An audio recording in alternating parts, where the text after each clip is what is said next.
The Bills lost to the Patriots, and beyond 3 turnovers and 11 penalties, they missed a major opportunity offensively to attack a weakness in New England. I'm going to break it down for you today on Locked On Bills.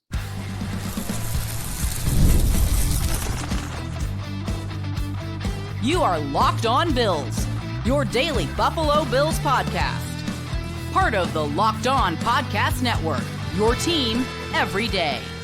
What's up, Bills Mafia? It's Joe Marino, author of the Herd Mentality Substack, co-host of the Locked On NFL Scouting Podcast, co-host of the NFL First Read Podcast, and I'm your host of Locked On Bills. I want to thank you for making Locked On Bills your first listen every day, and a big welcome and shout out to our everydayers. You know who you are. Those of you who never miss a single episode, I appreciate you all being here very, very much. Locked On Bills is a proud part of the Locked On Podcast Network, your team every day. Well, folks, welcome in. I've taken the time to study the ALL-22 coaches film from the Bills' Week 5 loss to the Patriots. I'm going to share my top takeaways with you today. We'll do studs and duds. We'll talk snap counts. We'll talk offense, defense, all the things. But I want to start with the passing offense and this big thought that I have coming out of this game. Certainly, there's a lot to talk about when it comes to the mistakes, giving away the football, penalties, but I think the Bills missed a huge opportunity, and we're going to break it down right now. So let's start with the passing offense. The Bills go 22 of 31 passing for 253 yards, 2 touchdowns, and an interception. Josh Allen was plus 0.16 expected points added per dropback. That's 11th best in Week 5 among the starting quarterbacks. It's easy to highlight how good the connection was from Allen to Kincaid. Had a monster game, 6 catches, 6 targets, over 100 yards, and it's been a great start to the season. 5 weeks in, Dalton Kincaid has 20 catches for 287 yards and 3 touchdowns and a passer rating of 156 when targeted. It's a great start. And right now, Kincaid is number 2 among NFL tight ends in receiving yards. That is coming together really well. And it's a lot of down the field stuff. The average depth of target so far this year for Kincaid is 9.3 yards. It's awesome how that's coming together. And if you followed my analysis throughout the course of the offseason, you knew that I was suspicious that this would come together just like it has. And a lot of people were out on Kincaid. Now, a lot of people think the Bills should involve Kincaid even more. The thing that I want to get into, my big takeaway right now, I think this is as big as the miscues. It's a missed opportunity. And there's a big narrative coming out of this game about the Buffalo Bills and their wide receivers and a lack of separation. And I'd agree with that. I don't think the Bills receivers separated well in this game, but I also never expected them to. Throughout the course of the week getting ready for this game, whether it was on Bills Squad or the preview episodes or in the Herd Mentality Substack, I talked about how this is going to be a challenging game. I never expected Keon Coleman, Josh Palmer, and Tyrell Shavers to go out and create consistent separation on the perimeter against Christian Gonzalez and Carlton Davis.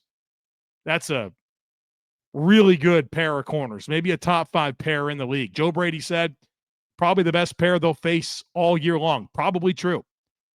That was never an advantage for the Bills, ever. That was always an advantage for the Patriots. And that's why I talked all week about, hey, this is a middle-of-the-field game. Tight ends, slot receivers, running backs.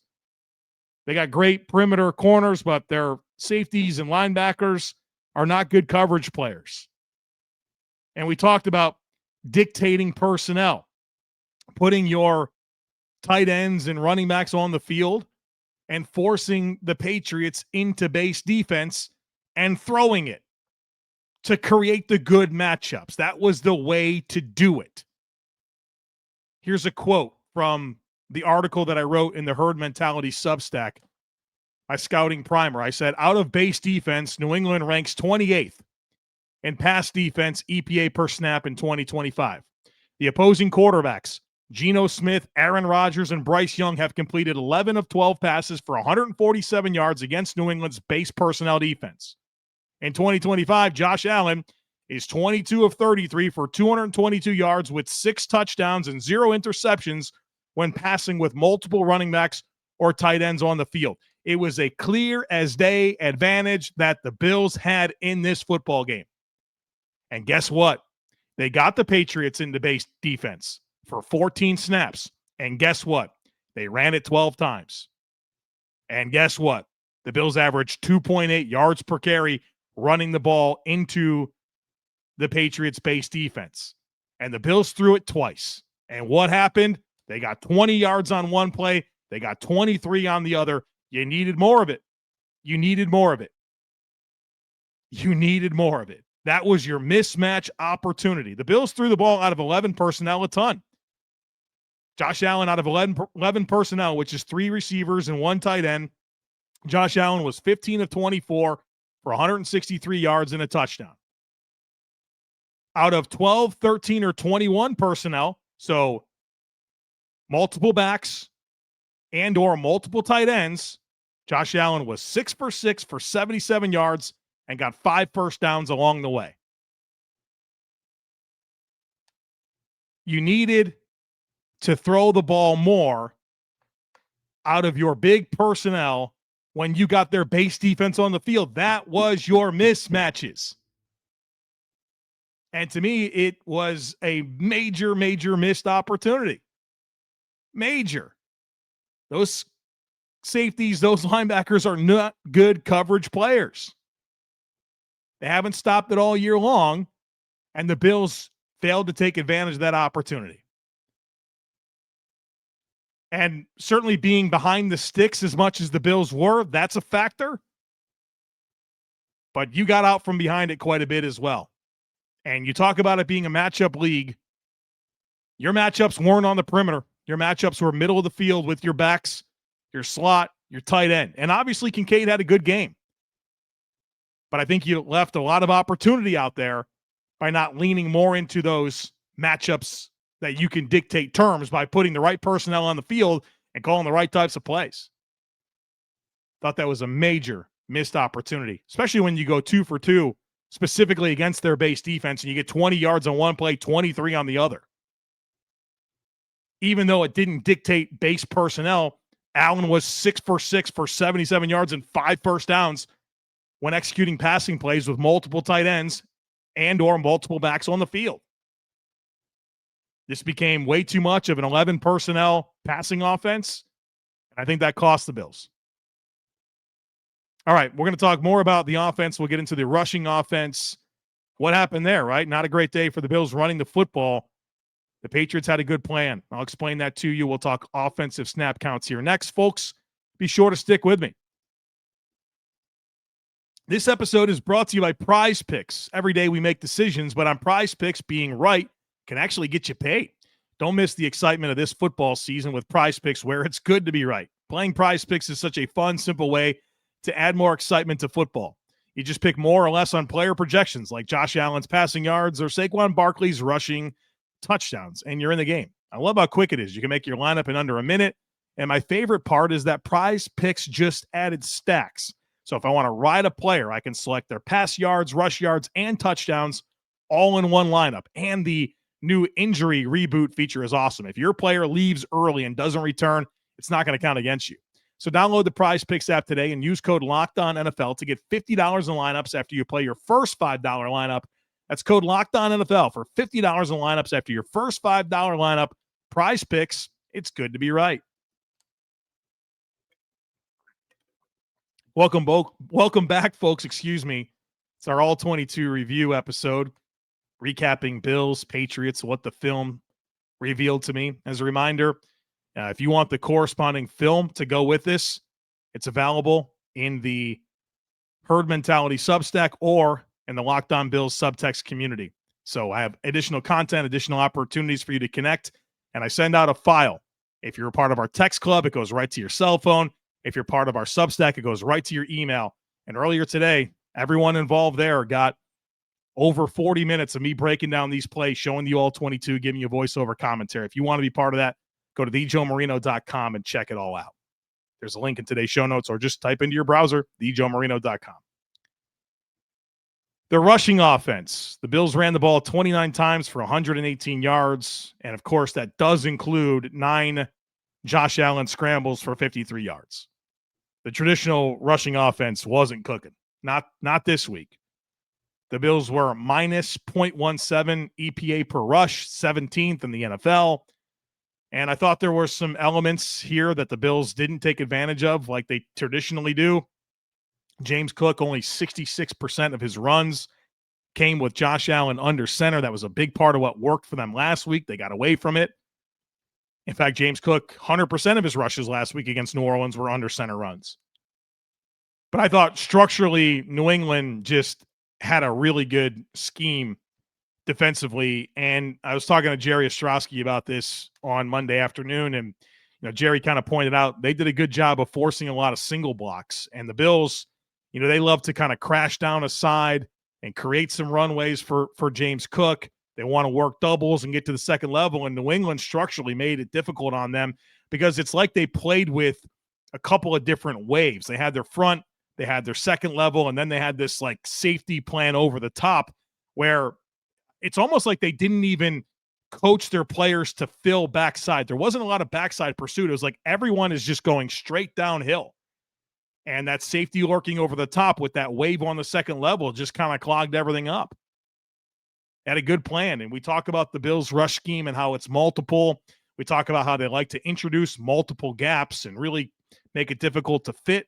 Well, New England countered really well. They were able to really kind of just, like I said, just create these levels, not necessarily in terms of like the penetration levels, but you had your A level, your B level, and they were all synced up. They played straight downhill.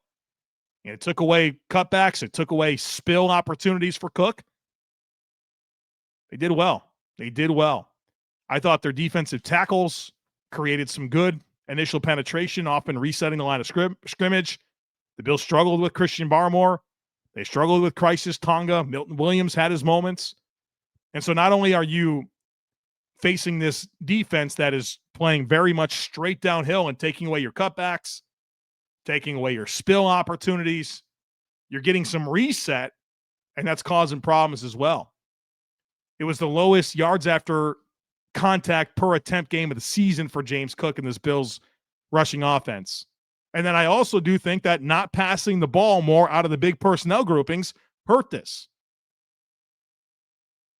You weren't two-dimensional out of those personnel groupings like you needed to be.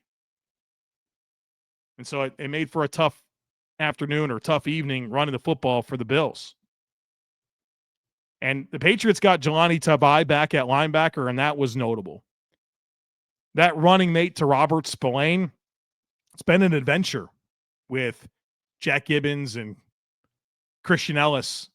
They get Tavai back, and Tavai's not a good space player or a good coverage player, but he's a very good downhill player. And he didn't play every snap, but when he was on the field, his ability to fit and plug against the run was really strong. Overall, the Bills offense did some good things. They're 5-9 on third down. They get 25 first downs, 6 yards per play, over 360 yards of offense. They gave the ball away. They made drives harder than they had to be with penalties. And I don't think they took advantage of their best mismatch opportunity, which was throwing the ball when the Patriots had their base personnel defensively on the field. Some commentary on Josh Allen real quick. I thought Josh did a lot of really good things, and he made some plays right that were wrong, and certainly had some big scrambles and some big throws. He's got some decisions I know he wants back. I think the 3rd and 3 zone read keep and not give to Ty Johnson was very costly. I think the interception on 2nd and 13 into double coverage was obviously very costly. Whatever, like nobody was open. Throw it away, scramble, play third down. Worst case scenario, you get points there. Instead, you don't get any points. But I thought there was 2 moments in a sequence towards the end of the game where the Bills wind up tying with the 45-yarder from Prater as opposed to a go-ahead touchdown and putting a little bit more pressure on New England to score a touchdown. I thought there were two plays that I know Josh wants back. The first one is on 1st and 10. So it's 1st and 10 at the 27. The Bills ultimately settle for a field goal. They have 3 straight incomplete passes on 1st and 10 from the 27. First down, the Bills run a screen to Shakir, and it's not a play you can run. You have 2 play side blockers. They got 4 over top. You can't run that play. You can't run the play. Now, Khalil Shakir doesn't catch the screen, and good thing he didn't, because I don't think there was going to be any space for him. You got to get out of that play somehow. And then on 3rd down, Josh Allen bails a clean pocket. It's a completely clean pocket. Curtis Samuel is running free down the field on an over route for a touchdown. Josh Allen bails to his right for no reason. And then you throw one to Shakir where it's pretty obviously defensive pass interference. They don't call it. But the point is stay in the pocket and hit that throw down the field to Samuel. And that's not what happened. It felt like Josh kind of predetermined, hey, I'm going to get outside of structure here and see what I can create rolling to my right, when he had a really good in-structure opportunity to hit Curtis Samuel for a touchdown with nobody near him. But I think, honestly, going back and watching the film, I actually thought Josh played better than I did coming out of the live watch. He made some wrong plays right. And I think, honestly, outside of the 4 plays I just highlighted, I think he made the most of just about every snap. And so I thought Josh Allen played good football. Obviously, some notable mistakes that when you're making the other mistakes, not necessarily Josh Allen, but 2 fumbles, you have penalties, you don't really have room for those types of errors from Josh Allen. But I honestly do believe, coming out of the watch, that Josh Allen played a lot better than I thought watching him live. We'll do offensive snap counts, and I'll make a few comments about players along the way. 68 snaps of offense. Josh Allen, all 68. James Cook, 49 out of 68 snaps. Ty Johnson, 12. It was good to see him get a couple of positive runs in this game. Ray Davis, 6 snaps. Reggie Gilliam, 8. At tight end, Dawson Knox, 38 out of 68 snaps. Dalton Kincaid, 37.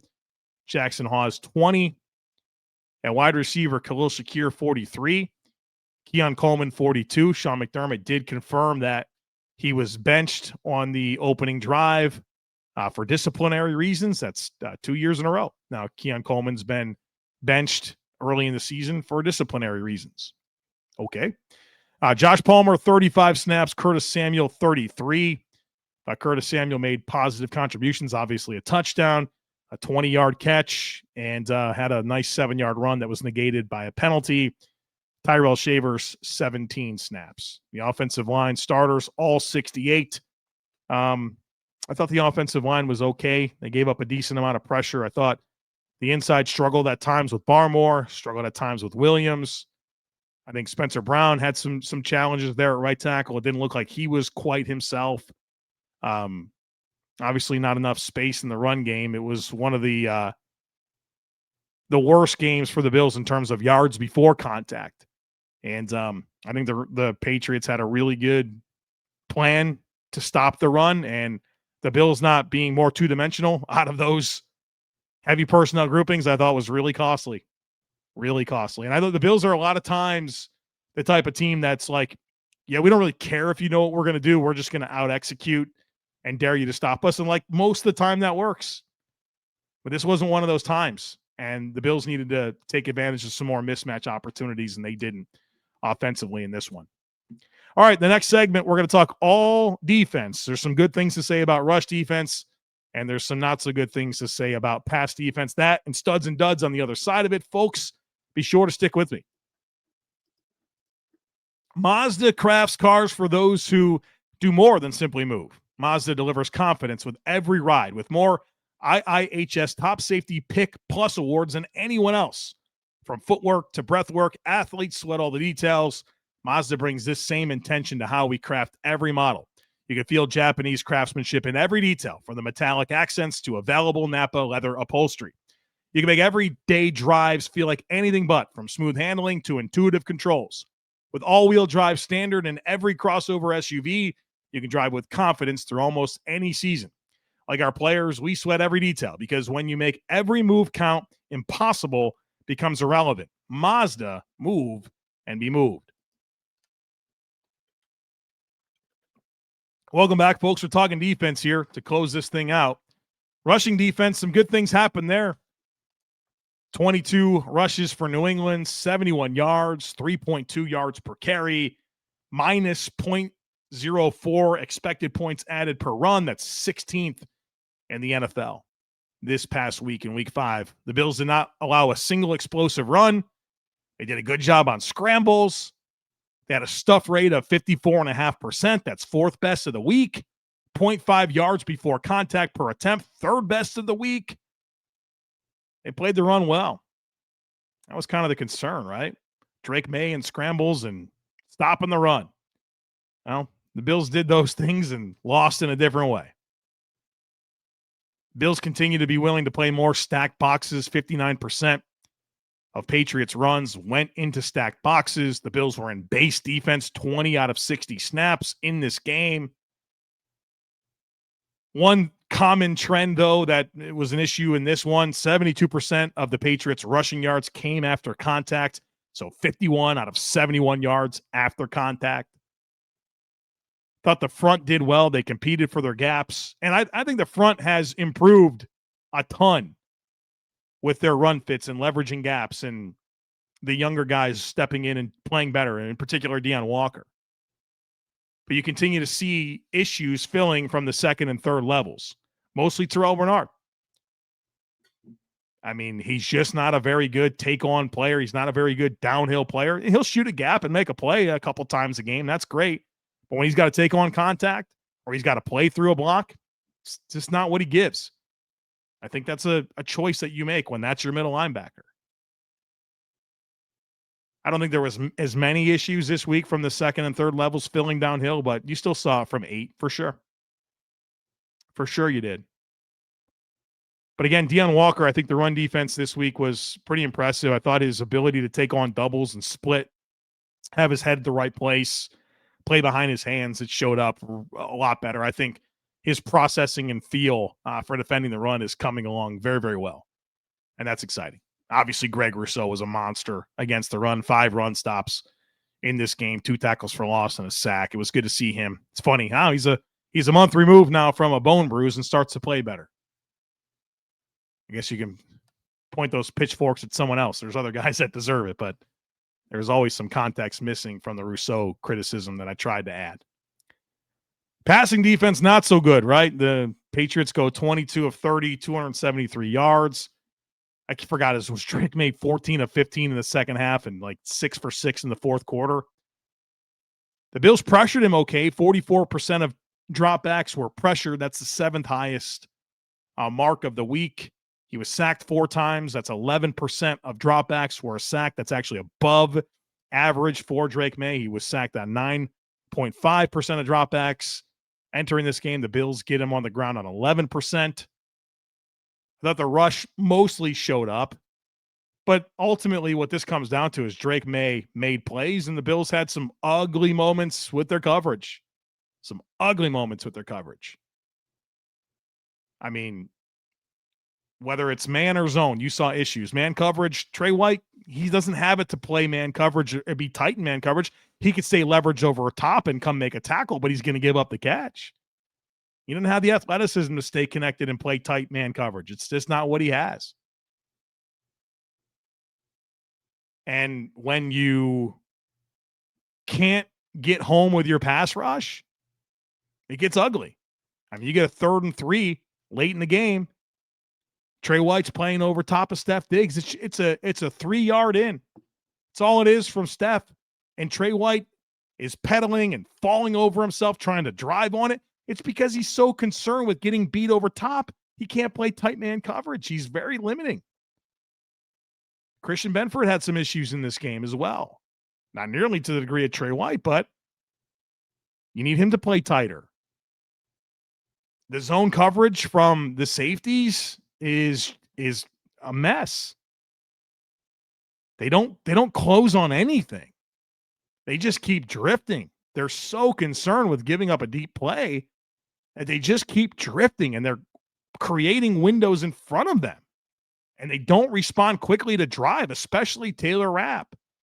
I think Bishop is actually playing reasonably well. I'm kind of satisfied where that's going, but Rapp, yo, dude, what happened? He just has no feel back there. Drifting. He's drifting in coverage. And I thought Terrell Bernard was a struggling player in coverage as well. The Bills ran a lot of cover 2 in this game. And so when you're the cover 2 middle linebacker, you're really the deep third player, right? You're the pull defender. And he just never had the right feel for depth in his drops. And there was twice where Hunter Henry got right behind him. It's like, dude, you got to keep sinking, man. You can't not keep sinking and let a pass get completed over your head. There's no threat in front of you. You got to sink. It's ugly. And that's the challenge. I keep going back to, like, this defense is disjointed and not connected, because when the rush doesn't get there, boy, it gets ugly on the back end where, hey, you want to run man and guys can't hold up. You want to run zone, but your safeties don't close. Your linebacker doesn't have the right feel and getting to his landmarks, and it's just messy. It's just messy. And it puts a lot of stress on your rush, where you got pressure on 44% of dropbacks, but when you didn't, which you're not really going to be able to get it at much higher of a clip than that. That's the Bills are not making any plays on the ball at all. The Bills were able to use their odd mirror defense a few times in this game. It was very effective. They got 2 big third down stops with it. What is odd mirror? Well, they put 3 down linemen, 2 linebackers, 6 defensive backs. So it's dime. But with 2 linebackers, you drop a defensive lineman.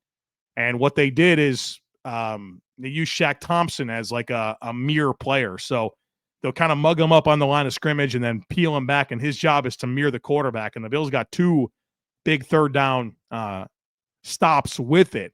And it gives the rush, you're only rushing 3, but it gives them a little bit more liberty to go. And then Shaq Thompson did a good job on some contain with that, getting, like I said, it led to 2 third down stops. Defensive snap counts, the Bills played 60 snaps of defense. Greg Rousseau, 42 snaps. Joey Bosa, 33. So there's a little bit more of a spot you want to be, just a little over 50% with Bosa. AJ Epinesa, 29 snaps. I thought he played well. Landon Jackson played 16 snaps, and I think you saw exactly why he hasn't gotten on the field. Everything's fast for him, right? He doesn't have a lot of feel for the position right now. Javon Solomon, 3 snaps. Only 1 more game, folks, and we get Michael Hoyt back. I am excited. At D-tackle, Daquan Jones, 44 out of 60 snaps. I'm really impressed with Daquan Jones. Really impressed. He's playing the 3-tech. He's making an impact. It's not his natural position, but his pass rush looks good, and I think once he gets back on the field without Oliver, I think you're going to see some nice playmaking from that duo. Deion Walker, 36 snaps. I think the growth continues. Some of the pass rush hasn't been there the last few weeks, and part of what's challenging with Deion with his rush is, there's a lot of times where he rushes, and then the quarterback kind of like finds the escape outlet opposite, because he swims and his big body just goes from one side to the other, and it's a little bit inviting for some quarterbacks to step up. So I think he's got to find a bit of a bull rush and stop picking a side and kind of getting washed a little bit. So we'll work on that, obviously. Zion Logue, 18 snaps. Fedarian Mathis, 17 snaps. He had 2 practice squad defensive tackles. Played a good amount of snaps. And linebacker Terrell Bernard, 60 out of 60 snaps. Shaq Thompson, 40 out of 60 snaps. You won't convince me he's not the best linebacker the Bills have. Matt Milano, 32 snaps. Wasn't all perfect for Matt Milano, but I thought it was gutty. I think he's playing with one hand, I'll tell you that. And I didn't stop him from throwing his face in there several times, taking on contact, trying to leverage a gap, trying to leverage a block. I thought Matt Milano battled. He got hurt, and I know that's frustrating, but He laid it out there. There's no doubt about it. Joe Andreessen played 9 snaps. So when the Bills went base defense after Milano left, it was Bernard, Thompson, and Andreessen. And what I like about Andreessen is he will friggin' go downhill and stick his face in there. You can't say that for 8.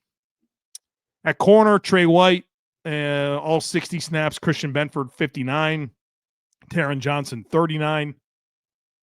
Taylor Rapp, all 60 snaps at safety. Just unbelievably disappointed again in Taylor Rapp. Cole Bishop, 59 snaps. I think he's playing reasonably well. Hard for him to play real sound when it's a disjointed defense overall. And then Cam Lewis with 5 snaps. We got 3 studs and 3 duds this week. The 3 studs, Dalton Kincaid, Greg Rousseau, Shaq Thompson. Shaq Thompson with a forced fumble, 2 big plays on the spy mirror. He should have got credited for at least 1 sack. I didn't even look to see, but I think he should have. Thought he played well. Duds, Trey White, Christian Benford, Taylor Rapp. Yeah, I'm tossing Terrell Bernard in there too. A little late adjustment here. Update my notes.